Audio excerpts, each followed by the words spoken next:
Salut les séries addicts, c'est Blandine et aujourd'hui on se retrouve enfin, je sais j'ai un peu beaucoup de retard pour vous présenter du coup les nouvelles séries qui sont sorties et qui vont sortir durant ce printemps. C'est parti.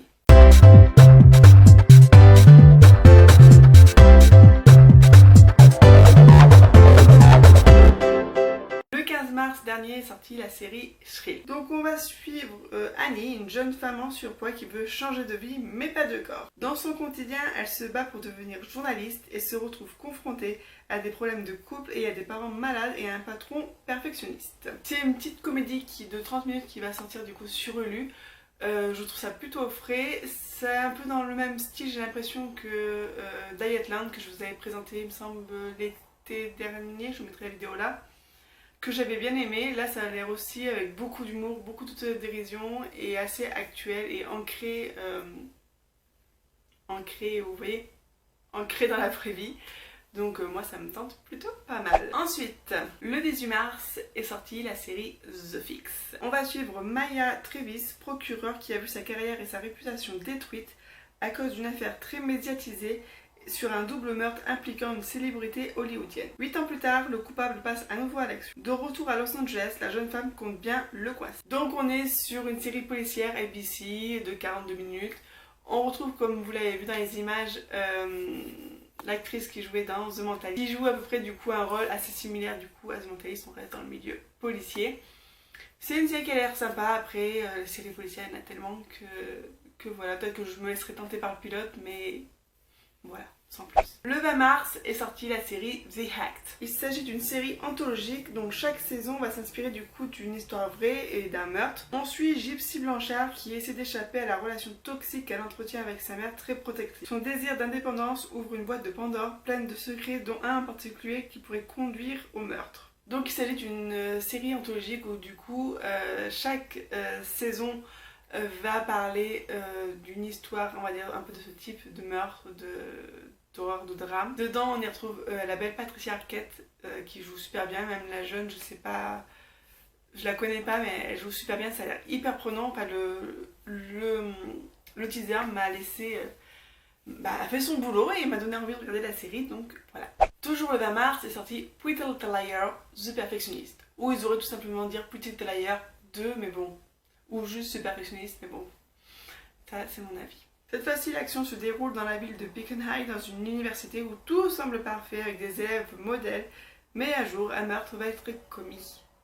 Si Pretty Little Liars c'était une série que vous aimiez bien, dont vous n'êtes pas lassé et tout, cette série va vous plaire. Concrètement, c'est la même ambiance.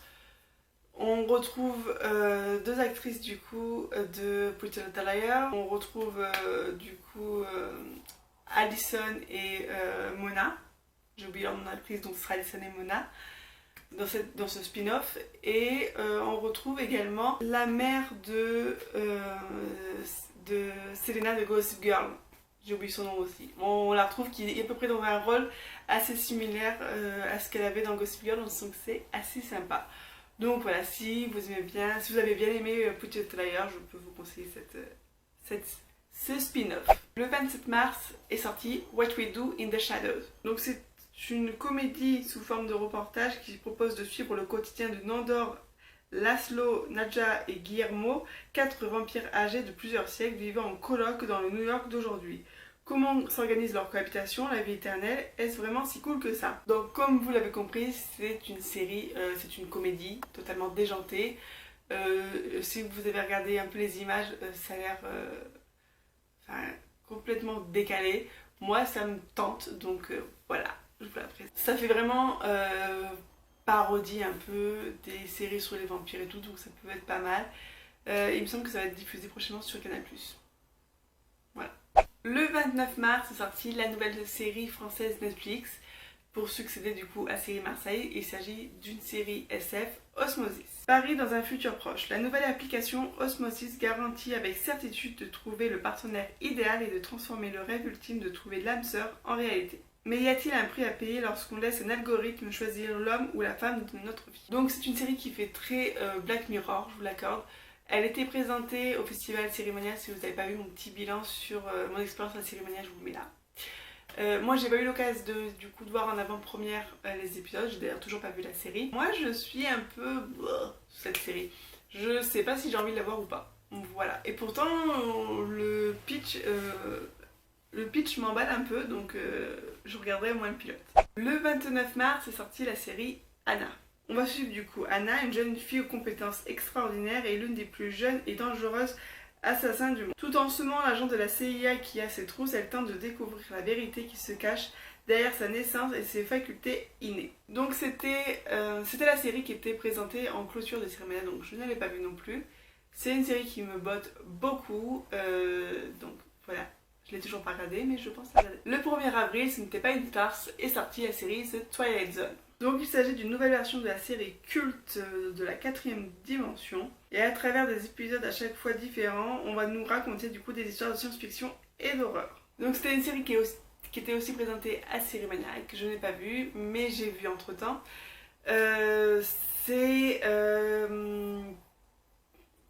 Pour ceux qui ne connaissaient pas la 4ème dimension, parce que du coup ça commence à dater un peu, pour vous la décrire, je dirais que c'est une sorte Black Mirror, mais côté Supernatural, enfin côté Supernatural, côté, comme ils disent, horreur et événements surnaturels. Voilà, c'est vraiment pas mal. Dedans il y a Adam Scott.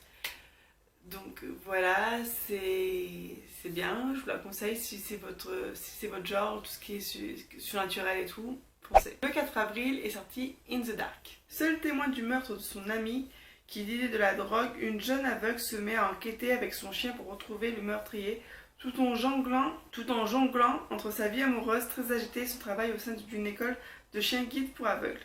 Et gérer aussi ses parents surprotecteurs. Donc c'est une nouvelle série de la CW, eux ils mettent que c'est un drame policier, mais quand on voit la bande-annonce, j'ai l'impression qu'il y a aussi beaucoup d'humour dans cette série. Et du coup c'est ce qui m'a donné envie de vous la présenter et de la voir. Le 5 avril est sorti sur Netflix Quicksand. Il s'agit d'une adaptation du roman Rien de plus grand écrit par Marlene Persson Giolito. Je ne sais pas si je prononce comme il faut. Quicksand se déroule 9 mois après une fusillade qui a éclaté dans une école de la banlieue la plus riche de Stockholm. Une étudiante va se retrouver au procès pour meurtre. Donc il s'agit bien sûr d'un drame policier, thriller, etc. C'est une série qui me fait beaucoup penser, enfin là en voyant la bande-annonce et au vu du pitch, au drame qui a eu lieu sur l'île en Norvège avec tous les étudiants et tout. Donc moi ça m'a évoqué ça quand j'ai lu le pitch.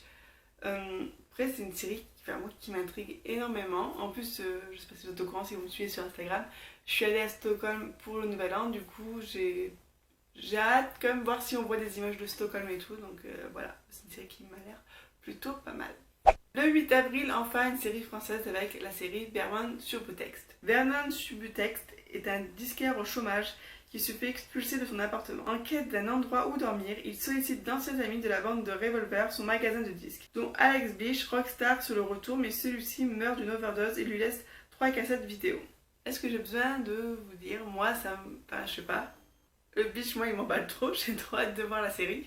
Et en plus de ça, c'est avec Romain Duris, donc bon.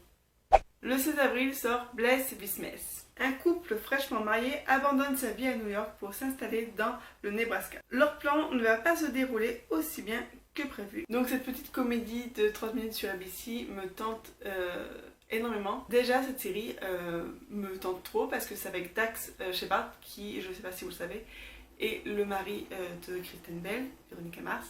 Je la place un peu partout. Hein. C'est un mec qui a énormément d'humour, qui me fait beaucoup rire et du coup j'ai hâte de le voir dans cette série qui a l'air vraiment sympathique. Le 26 avril sort encore une série Netflix avec Chambers. On va suivre la vie d'une jeune fille sauvée par une transplantation du cœur qui tourne à la descente aux enfers quand elle subit l'emprise post-moderne de sa donneuse d'organes. Ah je sais pas vous, mais moi j'ai hâte de voir comment ils vont faire ça. Donc c'est comme vous pouvez le deviner, c'est du drame, horreur, un peu angoissant et tout. Et surtout, c'est avec Uma Thurman dans une série. Perso, je ne l'ai jamais vu dans une série, je l'ai vu principalement dans Kill Bill, là, je dois l'avouer. Je l'ai vu dans d'autres trucs ou pas? Je suis pas sûre. Dans la pub What Else, pas What Else, What Did You Expect? Mais autrement, oui, bon, bref. Je l'ai jamais vue dans une série, j'ai hâte de la découvrir. Encore une fois, c'est une série qui était présentée à Cérémonia, j'ai pas eu l'occasion de la voir. J'aurais beaucoup aimé, mais je vais la découvrir sur mon canapé devant Netflix, c'est pas grave. Le 28 avril sort The Red Line, la série du coup que je vous avais un peu déjà présentée dans ma vidéo sur mon retour de Cérémonia, donc je vous mets ici, mais je vais quand même vous la représenter parce que je suis sympa. Après la mort d'un docteur afro-américain tué par erreur par un policier blanc, les vies de 3 familles, toutes liées par cette bavure, sont complètement bouleversées à jamais. Donc, comme je vous l'ai déjà dit, moi j'ai déjà regardé les 2 premiers épisodes.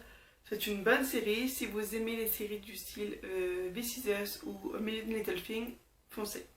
Le 6 mai sort une mini-série HBO qui s'appelle Tchernobyl. Donc, comme vous en doutez, on va être du coup le 26 avril 1986. Et on va suivre la vraie histoire de la pire catastrophe causée par l'homme et de ceux qui ont sacrifié leur vie pour sauver l'Europe du drame. Donc HBO, Tchernobyl, la bande-annonce est juste géniale. Voilà. Le 13 mai signe le retour de Jessica Alba dans le monde des séries avec Elle est finiste. On va suivre Sydney Burnett qui a quitté son poste au sein de la DEA et travaille désormais comme inspecteur de police à Los Angeles. Assaillie par le poids d'un lourd secret, elle mène une vie désordonnée jusqu'à l'arrivée de sa nouvelle coéquipière Nancy McKenna. Donc déjà cette série, c'est un spin-off du film, il y a 3 films il me semble, Bad Boys. Voilà, parce que ce que je vous ai pas dit c'est que, comment elle s'appelle, Sydney, c'est la sœur de l'agent, c'est la sœur de Marcus dans du coup Bad Boys. Voilà. Ce que je vous ai pas dit non plus, qu'est-ce que je vous ai pas dit? Que j'adore Bad Boys. Voilà, ça je vous l'avais pas dit, je vous le dis. Jessica Alba, depuis Dark Angel, j'adore. J'ai hâte de la revoir dans une série un peu badass, un peu rigolote comme ça. Donc voilà. Qu'est-ce que je pourrais vous dire d'autre aussi? C'est tout en fait. Hein. Au début, je vous disais, ouais, les séries policières, il y en a beaucoup, celle-là. Et ben elle, voilà. Elle, c'est ma petite Madeleine de Proust. Entre Jessica Alba et Bad Boys, la série que j'adorais quand j'étais enfant, quand j'étais plus jeune, voilà. Ça va être un kiff.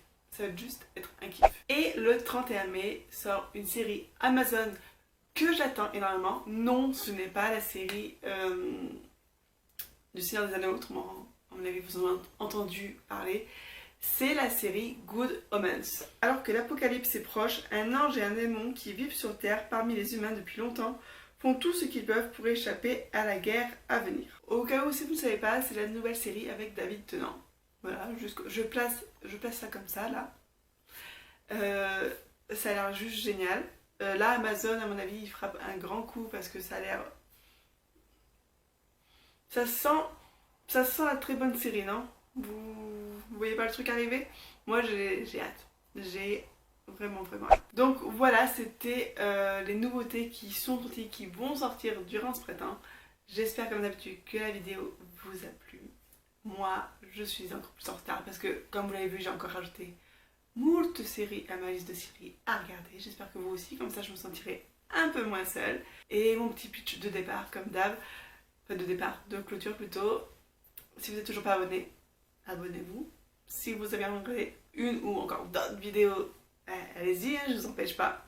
Et moi je vous laisse parce que j'ai une série à regarder. Salut!